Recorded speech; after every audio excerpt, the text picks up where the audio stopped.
Welcome, everyone. Welcome to Conscious Confidence Radio. Welcome, welcome, welcome. It's great to have you along. I'm Sarah Main, host and creator of Conscious Confidence, a Timeless Wisdom. And today I have a really special guest along on our show on Conscious Confidence Radio, and it's Jesica Henderson. So welcome, Jesica. I'm going to give you a bit of an intro, but welcome anyway. Hi, how are you? Hi, thank you. I'm happy to be here. It's great to have you along. Jesica is actually present at Transformation Talk Radio in a very integral way. She is at the center of Transformation Talk Radio. And she's often, well, usually, in fact, probably always behind the microphone. She's behind operations. She's a senior producer and does all sorts of amazing things. I'm going to throw over to Jesica now, and she can tell us a little bit about what she does. What do you do at Transformation Talk Radio, apart from being amazing every time I ask you a problem question?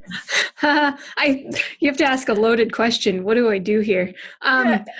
A little bit of everything. I started out as an intern, and now I'm pretty much managing and overseeing everything that we do. I'm working directly with Dr. Pat, the owner, in expanding what we're doing and making sure our hosts get what they need and answering production questions. So every day is an adventure.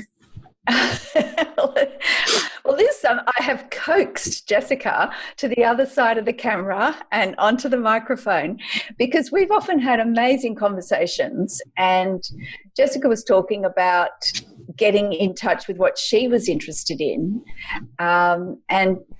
and I said, well, come onto my show. We could have a great conversation. So thank you for coming along. Thank you for agreeing to do this. I'm excited to do it because I have these things pondering around in my head all the time and no one to talk to. Well, that's not true. I have plenty of people to talk to about it, but not experts like yourself.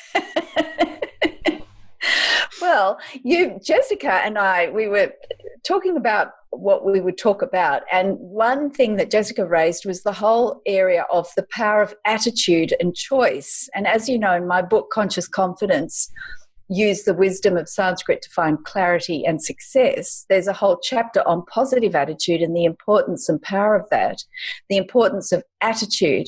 And I was so interested and delighted when you raised this whole topic of the power of attitude and choice, because they're so important, and I'm actually doing some work around this at the moment. And understanding the power of choice, this thing we call choice, is critical, is absolutely critical. And from my years of teaching, when, if you were dealing with an issue with behavior, you would have to really deal with it and resolve it and give the child something that they could learn from and grow from so that they could find a better way forward. You had to bring them back to that point where the action took place, and ultimately you're bringing them back to that point where they chose one way, and being a child, they didn't know the implications of what they had chosen, and they didn't understand it was a choice. To bring them back to that point and to open up that power, that moment of choice, I found was transformative, because 9 times out of 10, the child did not do that behavior ever again, because it brought enough light and consciousness to that point. So what's your understanding of the power of choice? What brought that up for you? It actually goes back a long time, and I didn't even realize it at the time. It's kind of one of these over a long period of years awakening and realizing, and then re-realizing, and then forgetting, because I witnessed a couple of sisters who were both older than me, and then one was older than the other, having this conversation. And one of them was talking about, she was really unhappy. She was stuck in this situation. And the older sister just said to her, well, you're stuck in this situation, so either choose to change the situation or change your attitude about it. And I knew that was like a very interesting statement at the time, but it didn't click for me until I think I had my own awakening, that I was like realizing I can choose my reaction. I can choose where I'm at. And that level of revelation for me, not to say that I still fall backward from that sometimes. I think I'm in the middle of my own personal development and consciousness around this. But that realization alone made me go, interesting. Now what? Yeah. Because then that for me starts to unravel a whole lot of other thoughts and questions around, okay, well, why would I choose this? Or why wouldn't I choose this? Or why did I choose this? And then that whole thing about attitude and then compassion for your choices and other people's choices comes into play. So it starts with one thing, and then for me, it starts to unravel into all these other questions. Yeah. It is, like I say, it is so profound and so powerful. And I similarly found there were areas that I found were unconscious behavior that didn't serve me well, particularly when I was teaching.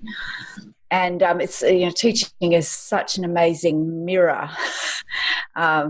And because you can't just sort of basically say to the children, do as I say and not as I do. So you were always having to, whatever you expected the children to do, you had to do at least that, if not more. And really the focus was on living by your own admonishments, as Plato said. And that seemed in most cases to deal with it. But coming back to that point, one, it was a revelation to me, as you described, that I actually had a choice.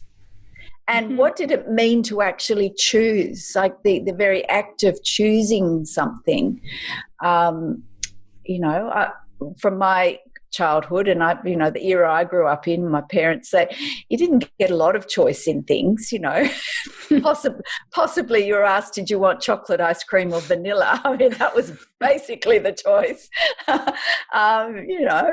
You didn't really get asked to choose a lot of things, and that was a generational thing. This is what you did. And to come to that point where I could choose and choose reactions was profound. Huge. Yeah. Huge. Yeah.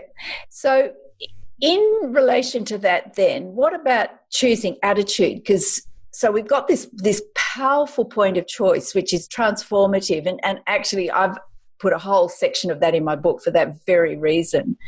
So what about this point of attitude, choosing attitude? What do you understand about attitude?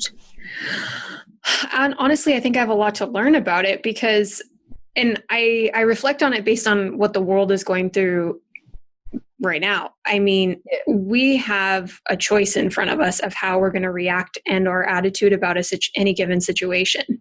Yeah. It doesn't matter what you believe or what you're afraid of or, what you choose to believe in any situation like what we're going through now. Our attitude about it can then shape completely our experience. Yep. And I had that little conflict. I witnessed a conflict between my fiance and a friend of ours who said, oh, this is the worst year ever, and kind of made a thing about it. And honestly, he and I are actually doing a lot of personal development work and don't see this as the worst year we've ever had. And kind of mentioned that to somebody, and the reaction they gave was not good. Like they were not happy that we were finding the good in what's going on right now. Yeah. But all of that is about attitude, and then it shapes everything from there. And I think that then goes into even law of attraction. If you have the attitude that everything is terrible, then how will it ever not be? Yeah. That aspect of attitude, it colors everything. It is the lens through which you see everything. I mean, and when you think about that, you have to stop and consider these things, in my experience. And when you connect, you think, oh boy, oh my goodness me, what are we going to do here? What am I going to choose? And it puts the responsibility right back on yourself. But you are right. People don't like that. And I can remember my mother saying to me when I was 15, she said, she was English, she said, it's a bitter pill to swallow, and most people don't like to say it. People don't like to face this, but you do create your own circumstances by the attitude that you choose. And that was at 15. That was a while ago. But she said it was a bitter pill to swallow. Because of putting that responsibility for your own life experience back into your lap, into your hands, which, again, is another incredibly powerful awakening that, some people don't always get to, I think. Yeah. And that leads me to a very interesting point that you raised to me, which was this empowered choice versus fear choice. And is fear really a choice, a true choice, which I thought was such an interesting point, or is fear just a reaction? And I know from what I would say is that fear is a reaction. It's an instinctive response, survival, and so on. But it is fundamentally a reaction to the circumstances rather than a response, a considered response. Because even in the most dramatic situations, you don't have to feel fear. You can, if you're grounded in the present and your attitude is right, you can just respond. And there's no fear present at all, even though the situation is entirely uncertain. Right. You can be quite calm and responding, and that is entirely possible. That is within my own experience in my life. And often the more dramatic the situation, or the more life-threatening the situation, you're actually calmer and cooler than other situations that are not so much, and your mind's got space to play around. I can relate to that, because one of the calmest times of my life, two of the calmest times of my life, were when I shattered bones in my body. And I went to complete, absolute calm. And one time I was 11 years old, and I went to my parents and I was holding my arm and just very calmly said, "I've broken my arm and we're going to need to go to the hospital."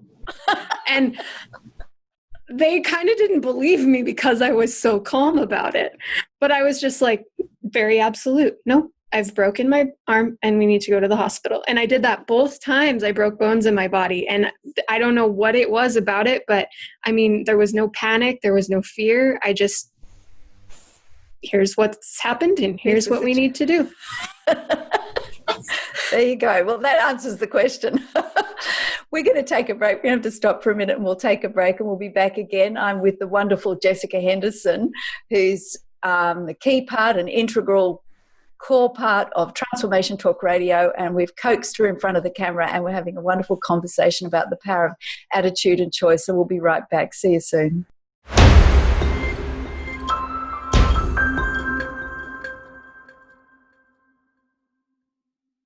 Welcome back, everyone. Welcome back to Conscious Confidence Radio. I'm Sarah Main, and I've got my special guest here, Jesica Henderson, who's Chief Operations, Senior Producer, and everything to Transformation Talk Radio, and it's wonderful to have you along. And today we're talking about the power of attitude and choice, or really choice coming first, that incredible power of choice and attitude, and that we always have that power of choice in every single moment, and the responsibility that goes with that. And really not everyone wants to face that responsibility, but that is the point of transformation. Your attitude about any situation, no matter what it is, can change everything.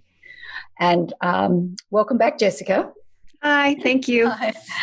I also, just what you were saying before the break about people don't always like to face the fact that they have a responsibility to their own attitude, regardless of circumstances. That is it's an interesting thing in terms of, the company that you keep. Because not everyone responds so positively as you and your fiance have. Well, and I'm curious to know if you have advice for that, because I'm of the mind that I'm working on myself, and if there's something I can do that I've learned that I can help those conflicts or help those situations, is there something we can do as people to be an example or better share why we react the way we do to help people learn? It's a good question, and this is a nice segue into the this part of the show, which is my mailbag. And because of Jesica, I've got a live mailbag, which is fantastic. You don't look like an actual mailbag. I'll just say that. You look beautiful. This is live mailbag. Fantastic question. Thank you.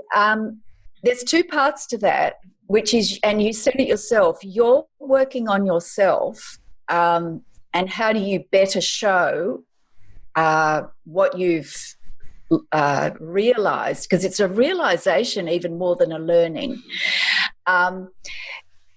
the way to do it is to just do it, to just live it, and not, well, I'm now going to do this because this will be a good example. It's just doing it, being completely focused on your own work and development. Number one.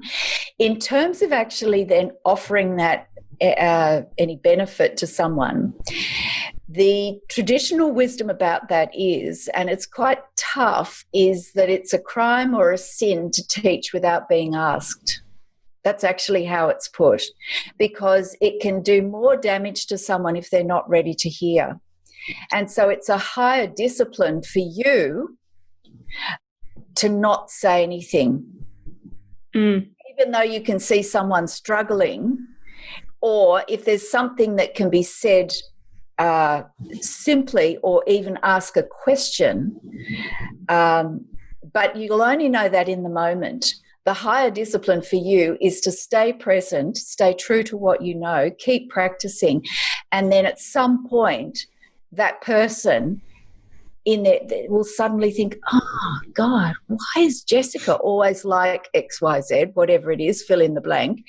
And then they ask you, they say, how do you stay so calm in the face of this, this and this? I was facing this and I just lost the plot. And when they ask, they come to you themselves and they come to that realization that they need to know something. Then you answer the question, and it has far more power. And in fact, they own that knowledge, so the power stays with them. Whereas if you tell them from your point of realization and they haven't asked the question, then the power's with you and they're powerless. Does that make sense? It makes perfect sense. So it's walking your talk, really, because you're working on yourself, and then you choose the attitude of being unattached to people's reactions to that, or right. So, and then just do your thing. And by literally doing your thing, you don't have to do anything else or worry about pushing other people into something that they're not ready for. Yeah, exactly. And if you just, I mean, I learned this years ago, and it's in all the traditional wisdom that they say it's actually a crime or a sin to teach. And I saw that. I saw it in my own experience, because you're well-meaning, but you don't actually see what's in front of you. And it's like I say, it is the higher discipline to just keep on with your own. And Plato says the job of a teacher is to not admonish others, but to live by your own admonishments. And I could tell you, as a teacher, and that was one of the disciplines for us on staff in the school I was teaching at, and that was quite hard sometimes. But if you stuck with that and worked on yourself, you found the children just naturally came into line. At times you had to deal with something that was your responsibility. You're dealing with children, but certainly for adults, it's the higher road. It's hard. It's challenging, but it's good. Yes. Well, we're supposed to be challenged if we're working on ourselves. So I suppose that's just another challenge to add to the list. Yeah, your muscles don't get strong without a bit of resistance there. Okay, live mailbag. What have you got for me next? Okay, so those of us who are reactors, and you know better, you know that you can choose, you know all of these things, but you still struggle with reacting in the moment. What exercises or what practices can be done to improve that so you don't react like that? Yeah. When you say react, can you just, because there's different ways of... Yes. So real life example. React in somebody does something wrong and immediately react to, okay, negative, now everything's done wrong, everything's bad, everything's going to be terrible. Now what are we going to do? Right? You go into all of the really fear of whatever that is. So it's really a negative reaction that really, if you stepped back from that and you really got with yourself, you would probably choose a different reaction. Right. Yeah. The place it starts is by getting grounded in yourself, by being still. And that comes back to, very simply, if you're finding yourself reacting, is to get your feet on the, feel your feet on the floor, get into the present moment, come back to the awareness of the body, the senses, simple things like that, to come back into the present moment, because that brings you back to that space where you can choose. When the reaction's running, we're effectively asleep, we're unconscious. So there's nothing much you can do. If you're asleep, you're asleep. You're unaware. But the moment there's a glimmer of awareness of what you're doing, then you have to, and this takes discipline, stop immediately. Once you realize this is just a negative reaction, I can choose something better. Mm-hmm. Right? As soon as you have the sliver of light, as the crack in the door, sliver of light, you go through to that and you stop immediately, mid-sentence, mid-word, mid-anything. Now, that takes practice. It just takes practice to cut it off immediately and then choose something better. It's something I'm working on with two of my mentors, actually, and we've kind of turned it into a game. Is that, I have to work on this. If I immediately react and I'm in a negative space, like somebody will say something and lighten it, like it's a joke, like, really, are you gonna yell at me about that, right? And it's kind of our little secret cue that's what opens that door and that light, and I can switch out of it and go, you're right. Let's talk about this differently. That's right. And reframe it. Exactly. And it's, look, this comes back to the power of good company, because people that you can partner with like that, that's good company. In Sanskrit, that's called Sat Sangha. Sangha is togetherness or company, and Sat is true or good or pure. And you need that good company. You need that support, and you do it for someone else and they do it for you. And you support each other. Now, not everyone can do that, but if you have people like that, they're like gold, because that helps you stay awake and aware so that you don't default into these asleep reactions, which we all have. I had to do all sorts of things too, because I couldn't always ask the children, for example, if I got cross and cranky and would react, especially when you're tired as a teacher, I could tell you.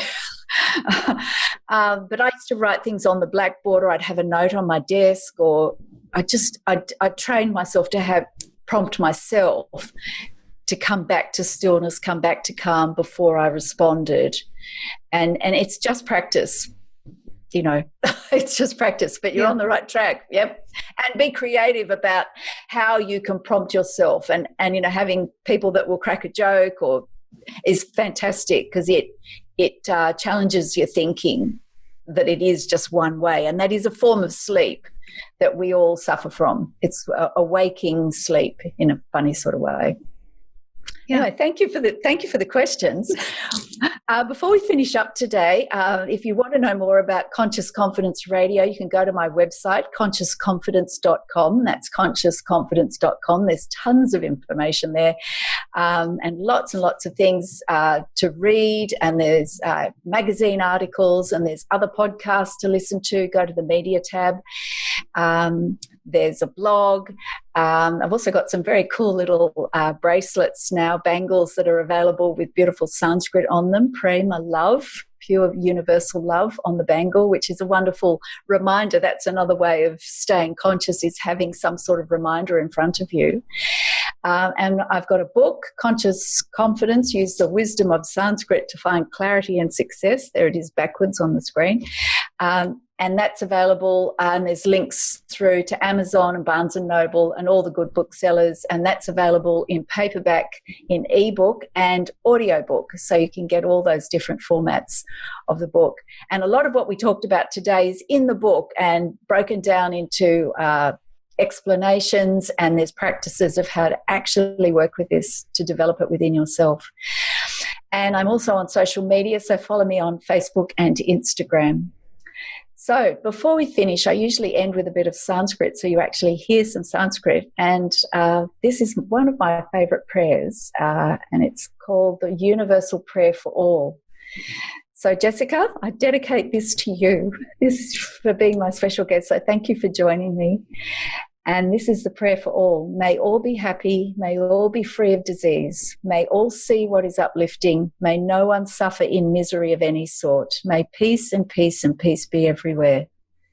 And the Sanskrit goes like this. Om sarve bhavantu sukhina. Sarve santu niramaya. Sarve bhadrarni pashantu. Ma kaschit dukkha bhag bhavet.